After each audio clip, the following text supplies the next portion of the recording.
Olá, galerinha. Como estão? Espero que todos estejam bem. Hoje eu trouxe aqui uma atividade é, onde a gente vai estar fazendo um apanhado geral sobre o conteúdo que foi estudado na aula anterior e eu trouxe algumas questões relacionadas à nossa última aula. Então vamos lá. Nós falamos, né, sobre a sexualidade dos seres humanos, com enfoque especialmente no sexo e sexualidade. Então vamos lá para a primeira questão. As pessoas demonstram seus sentimentos e suas sensações de diversas maneiras, como em expressões faciais, no modo de se vestir, na música que ouvem. Uma das formas de se expressar é por meio da sexualidade. Mas afinal, o que seria sexualidade?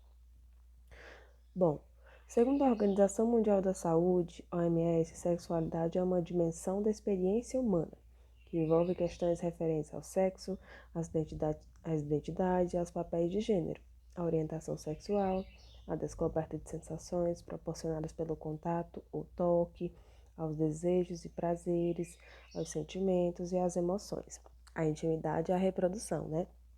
Bom, mas eu queria deixar claro aqui, né, que os termos sexo e sexualidade, né, apesar de serem palavras semelhantes, elas não são a mesma coisa, né? Bom, o sexo, ele se refere aos aspectos que distinguem biologicamente os indivíduos, machos e fêmeas, né? Ou seja, se ele é macho ou é fêmea, se é do sexo feminino ou masculino, incluindo assim suas características genéticas, anatômicas, fisiológicas, possui órgãos genitais masculino e feminino, enfim. Tudo isso é o que é definido por sexo. Porém, na biologia também utilizamos o termo sexo para nos referir ao ato sexual em si, né? Que é o restante da sensação de prazer no corpo pelo ato sexual.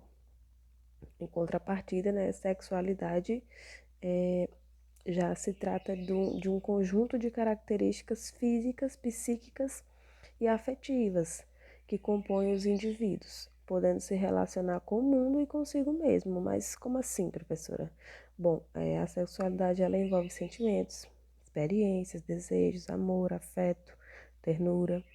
Envolve as características físicas, porque são aquelas que te fazem atrair pela pessoa, né? As psíquicas são os sentimentos e experiências que cada um vivencia, e as afetivas é o que envolve diretamente o carinho, amor, afeto. Bom, então a sexualidade ela é tudo isso englobado. Bom, aqui nós trouxe também alguns termos onde a gente pode estar fazendo esclarecendo aqui o que cada um significa, né? A identidade de gênero, por exemplo, é a maneira com que você se enxerga, né? O gênero que você se identifica como fazendo parte, ou seja, se você se identifica como homem ou como mulher, né? Tem também a orientação sexual, né? Que é o que indica pelo que você sente atração, mostra para que lado sua sexualidade está orientada, né? Se você se identifica como homossexual, ou seja, são pessoas que se relacionam com pessoas do mesmo sexo, ou se você se identifica como hétero, pessoas que se relacionam com pessoas do sexo oposto, ou como bissexual, que são pessoas que se relacionam com pessoas de ambos os sexos. E também o sexo biológico, né, que é outro termo aí que é a sua genitália, diz respeito à sua genitália e os cromossomos, quando você veio ao mundo, né, e você se identifica como macho, fêmea ou intersexual. Bom, vamos para a próxima questão. Pensando na ampla definição de sexualidade apresentada pela Organização Mundial da Saúde, selecione 3 características que fazem de você um ser sexual, né? Lembrando que a sexualidade, ela inclui o ato sexual, mas não se restringe somente a ele, né? Então, eu coloquei aqui como exemplos as características físicas, psíquicas e afetivas, né? Como foi explicado na questão anterior, né? A sexualidade ela é um conjunto de características físicas, psíquicas e afetivas, né? Que compõem os indivíduos. Bom, as físicas são aquelas que te fazem atrair pela pessoa, enquanto as psíquicas são os sentimentos, né? São as experiências que cada um vivencia. E as afetivas é o que está ligado diretamente, né, aos sentimentos, ao carinho, amor, afeto, ternura. Então é isso. Bom, na próxima questão, está pedindo para citar alguns aspectos positivos e negativos que podem estar envolvidos em uma relação sexual. Bom, como aspectos positivos, né, elenquei aqui alguns, como por exemplo o aumento do fluxo sanguíneo durante o orgasmo, dando aspecto brilhante aos cabelos, cor à pele, reflexos mais rápidos. Após a relação sexual, a pressão arterial diminui, os níveis de estresse são reduzidos, ocorre uma melhora no funcionamento do sistema imunológico, ocorre alívio de câimbras, dores articulares e musculares, então, né, uma série de aspectos positivos aí, né, fisicamente falando. Causa aí um bem-estar. Enquanto aos aspectos negativos, né, sem preparo emocional, em alguns casos, o sexo ele pode tornar-se um vício para o ser humano, sem uso de preservativos. O ser humano pode contrair doenças sexualmente transmitíveis, né, as ISTs, muitas ainda sem cura, como por exemplo a AIDS.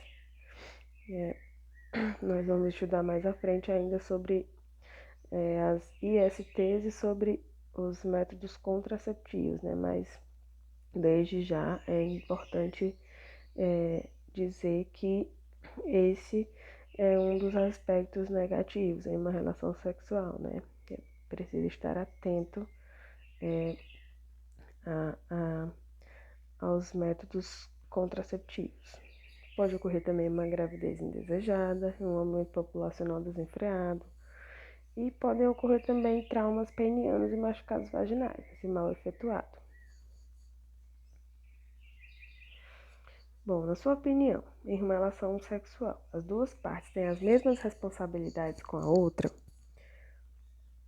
Bom, sim, né? O ideal é que os dois assumam as responsabilidades, que tenham sempre diálogo e que principalmente exista respeito em relação aos limites de cada um, né? Que ninguém se sinta obrigado a fazer nada para agradar o outro e que sempre faça apenas o que lhe deixar confortável, né? Se você se sentir seguro para fazer o que quer que seja. E além de dividirem também, né, a responsabilidade em relação à utilização de métodos contraceptivos. Isso não é obrigação de apenas uma pessoa, né, mas sim de ambas as partes. Conversarem e decidirem o que é melhor, né? Bom, próxima questão. Sexualidade e reprodução são aspectos presentes na vida de todo ser humano e estão relacionados a fatores emocionais, sociais, éticos e biológicos.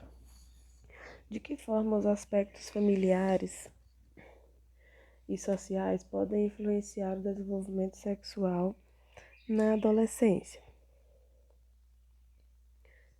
Bom, as experiências passadas de indivíduos explicam e interpretam os modos de vida humano em determinados contextos culturais. Dessa forma, os adolescentes podem ser influenciados facilmente pelos pais, pela família. Bom, então é isso.